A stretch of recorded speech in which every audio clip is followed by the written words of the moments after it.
प्रयागराज में महाकुंभ आज दूसरे महीने में प्रवेश कर चुका है। पिछले एक महीने में इस अवसर पर 47 करोड़ से अधिक श्रद्धालु पवित्र स्नान कर चुके हैं और जल्द ही आंकड़ा 50 करोड़ को पार करने वाला है। न तो महाकुंभ में आने वाले श्रद्धालुओं की भीड़ कम हुई है, न ही महाकुंभ के आयोजन को लेकर चल रही राजनीति कम हुई है। लेकिन अगर कुछ चीज लगातार बढ़ रही है तो वो श्रद्धा है, भक्ति है, आस्था है।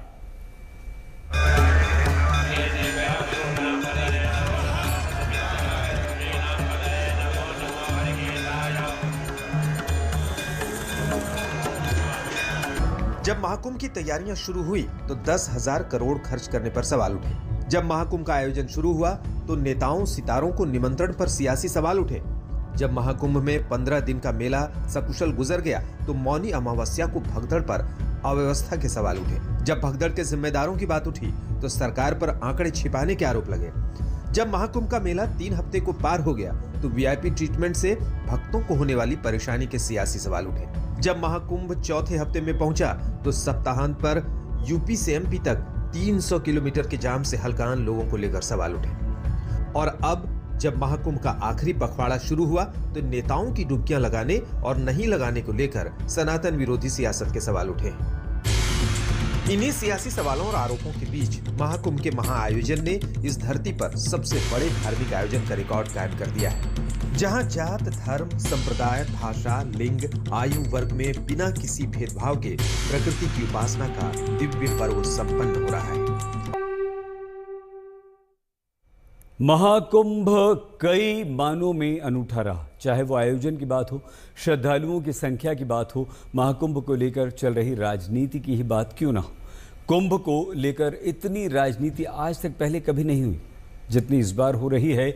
लेकिन श्रद्धालु इन सब बातों से परे आस्था में डूबे हुए पवित्र स्नान के लिए लगातार पहुंच रहे हैं।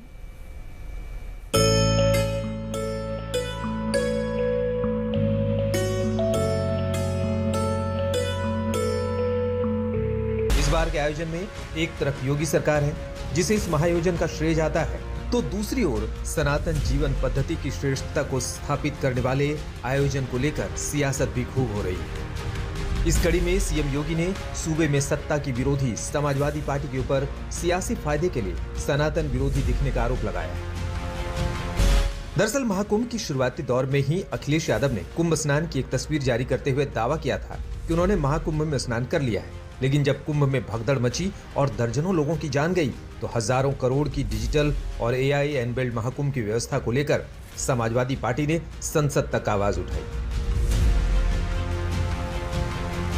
समाजवादी पार्टी की ओर से उठाए जा रहे सवालों और आरोपों को लेकर सीएम योगी ने उसे सनातन विरोधी सियासी चरित्र अपनाने का आरोप लगाया है। वैसे इस बार के महाकुंभ में राजनीतिक तौर पर सियासत के 2 हिस्सों का फर्क भी साफ नजर आया है। एक तरफ बीजेपी के केंद्रीय मंत्रियों से लेकर प्रधानमंत्री तक और यूपी की कैबिनेट से लेकर मुख्यमंत्री तक महाकुंभ में स्नान करते सार्वजनिक तौर पर नजर आए, तो दूसरी तरफ अपने दौर में कुंभ में स्नान करते आ रहे कांग्रेस और अन्य विपक्षी दलों के नेताओं ने सार्वजनिक स्नान से दूरी बनाए रखी।